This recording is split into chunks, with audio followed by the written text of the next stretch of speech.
बाप रे बाप, केवढं अद्भुत आहे. असेही लोक असतात. माझ्या तर अंगावर काटाच आला. आणि आता आपण अशा व्यक्तिमत्वाबद्दल बोलणार आहोत ज्यांनी स्वतःच्या संघर्षाला प्रेरणेचं रूप दिलं. होय, अगदी बरोबर. काही व्यक्ती अशा असतात की ज्या आपल्या प्रतिकूल परिस्थितीतून मार्ग काढून इतरांसाठी प्रकाशाचा किरण बनतात. तुम्हाला माहिती आहे का, एक अशी व्यक्ती ज्याने आपलं संपूर्ण आयुष्य अनाथ मुलं आणि गरजू महिलांसाठी समर्पित केलं. होय, इतकंच नाही, त्यांनी आपल्या जीवनातील समस्यांवर मात केली व इतर मुलांसाठी, स्त्रियांसाठी आधारवड बनल्या. हजारो मुलांसाठी आई समान बनलेल्या या स्त्रीचं आयुष्य धैर्य, प्रेम आणि चिकाटीचं मूर्तिमंत उदाहरण आहे. ओळख तिची अनाथांची माय, ओळख तिची अनाथांची माय, प्रेमाला पूरक असणाऱ्या निर्दयांची ती माय. उन्नती समोर तिचा हरला तो काळ, उन्नती समोर तिचा हरला तो काळ. चिंधूची झाली सिंधू, सिंधूची झाली माय, अशी ओळख तिची ती सिंधुताई. चला तर मग सिंधुताईंच्या संघर्षाची कहाणी सांगण्यासाठी येत आहेत 5वी अ चे विद्यार्थी.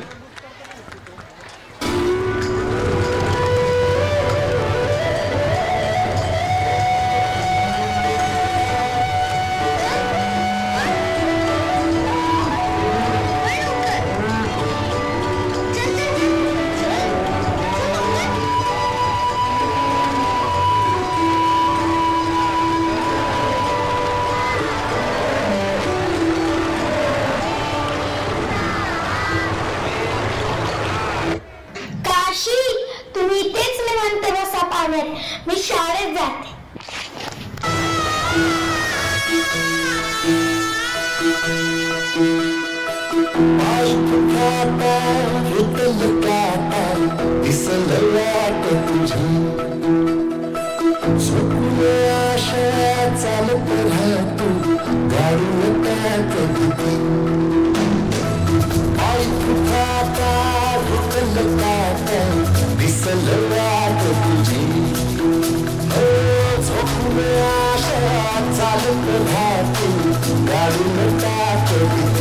चौथी पास झालीस रे.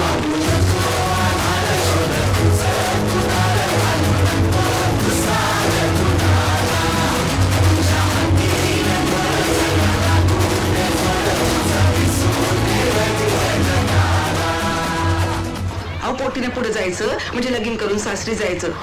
2 पायरी जायचं, 4 खांद्यावरूनच यायचं. हीच रीत आहे आणि तीच पाळायला पाहिजे.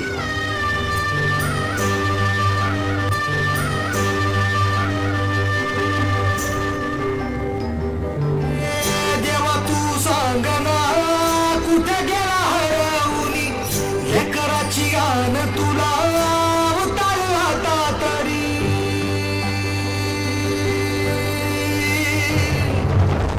देवा तू सांग ना, कुठे गेला हरवली लेकराची गाण तुला उतार आता तरी.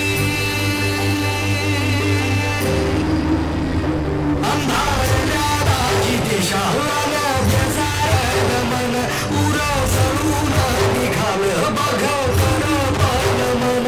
आता तरी बघ देवा अंतर्यात मी उभारली तुझ्या दावण्याला माझं काय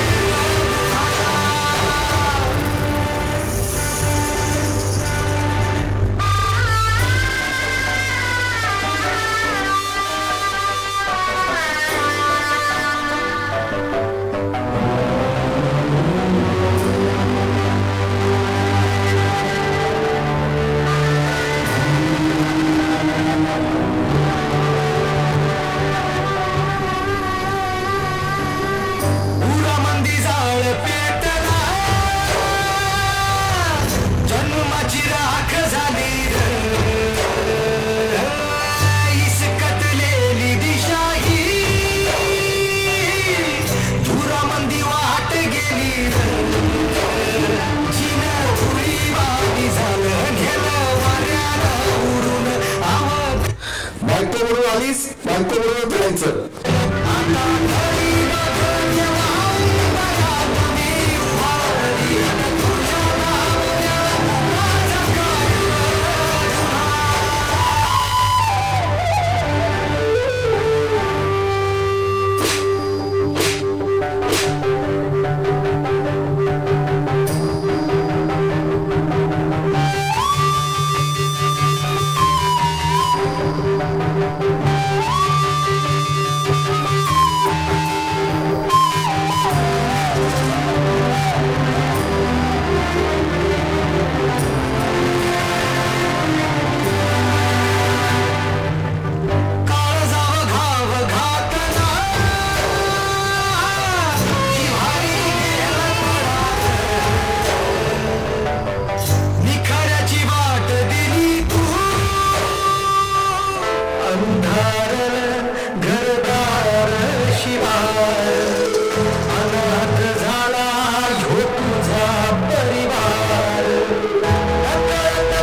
पासून चिंधीची सिंधू झाली आणि सिंधूची अनाथांची माय बनण्याचा प्रवास सुरू झाला.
अतिशय सुंदर, शब्दात वर्णन न करता येण्यासारखा